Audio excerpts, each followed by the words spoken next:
Geceler qapqara zülmət hər anım, ölümə bərabər bir olaq, olmadı qismət yoruldum. Geceler qapqara zülmət hər anım, ölümə bərabər bir olaq, olmadı qismət yoruldum.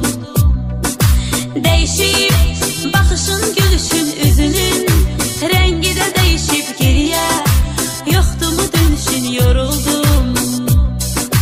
Değişip baxışın, gülüşün, üzünün rengi də değişip geriyə, yoxdu mu dönüşün, yoruldum. Derdim dağlara, daşlara deyiləsi deyil ki derdim, açılıb büküləsi, bölünəsi deyil ki derdim, mənə çox yaxındı, özgəsi deyil ki derdim. Derdim dağlara, daşlara deyiləsi deyil ki derdim, açılıb büküləsi, bölünəsi deyil ki derdim, mənə çox yaxındı, özgəsi deyil ki derdim.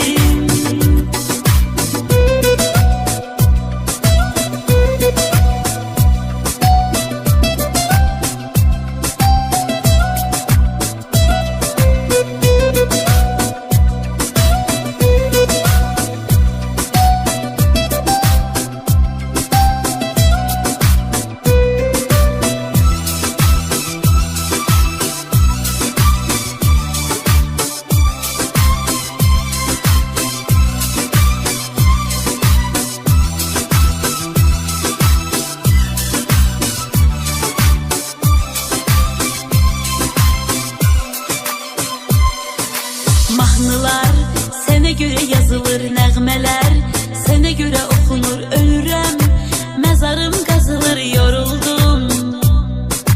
Mahnılar sənə görə yazılır, nəğmələr sənə görə oxunur, ölürəm, məzarım qazılır, yoruldum.